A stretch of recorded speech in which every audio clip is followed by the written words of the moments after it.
தமிழ்நாட்டுக்கும் மேதகு பிரபாகரன் அவருக்கு நிறைய தொடர்பு இருக்குதுங்க. கோவை ராமகிருஷ்ணன் இருக்கிறாரு. இவரை விடவா இங்க பெரிய தொடர்பு உள்ளவங்க இருக்கிறாங்க. இதை விடவா வேற யாராவது வேணுமா என்ன? இல்ல, அவருக்கு தொடர்பு இல்லைன்னு நல்லா சொல்ல வரல. அவர் போய் பார்த்தா அவர் போனாரு வர்றாருங்கிறது விவாதம் இல்லை. அந்த படம் உண்மையா, அந்த ஒரு படத்தை வச்சு தான் இந்த தமிழ்நாட்டில் இத்தனை இளைஞர்களை ஏமாற்றிட்டு இருக்காங்கங்கிறது தான் குற்றச்சாட்டு.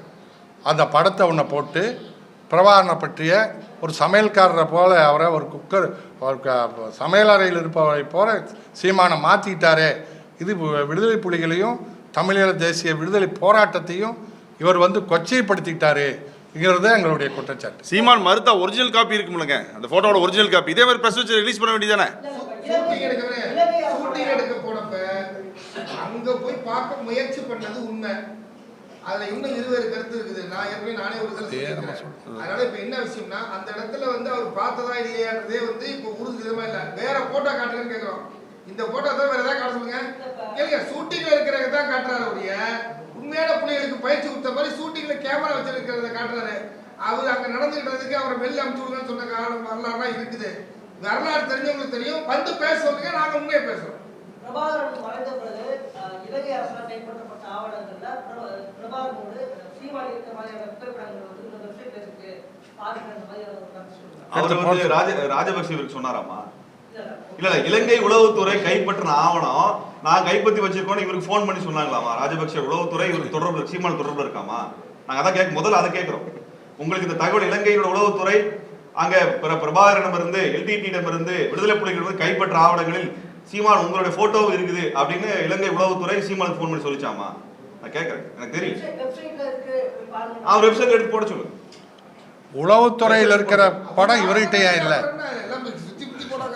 ஐயா, 2 நாளைக்கு முன்னாடி இந்த கொச்சையான கருத்தை தாய் மகளை வச்சு பெரியாரை சம்மந்தப்படுத்தி பேசுகிற 2 நாளைக்கு முன்னாடி பத்திரிகையாளர் மணியுடைய பேட்டி ரிலீஸ் ஆச்சு பிகைன் ரூட்ஸில். அதில் நாங்கள் மதிப்புக்குரிய வழிகாட்டிக்கிறார் பெரியாரை 2 நாளைக்கு முன்னாடி. 2 நாள் எப்படி இவ்வளோ கொச்சையாக பேச முடியுது? அப்படியே மாற்றி இல்லைங்க. அடிப்படையில் அவர் பெரியாரை இழிவாக பேசுறதுல இன்னொரு உள்நோக்கம் என்னன்னா, ஈரோடு இடைத்தேர்தலில் பாரதிய ஜனதா கட்சிக்கு பதிலாக பெரியாரை இழிவாக பேசி பெரியாரின் பிறந்த ஊரிலே தேர்தலில் நின்று பாரதிய ஜனதா கட்சி வாக்குகளையும் சேர்த்து வாங்கி, அதிமுக தேர்தல் நிக்கல அந்த வாக்குகளை சேர்த்து வாங்கி தனக்கு வாக்கு வங்கி அதிகமாக இருப்பதாக காட்டுவது இவருக்கு ஒரு நோக்கம்.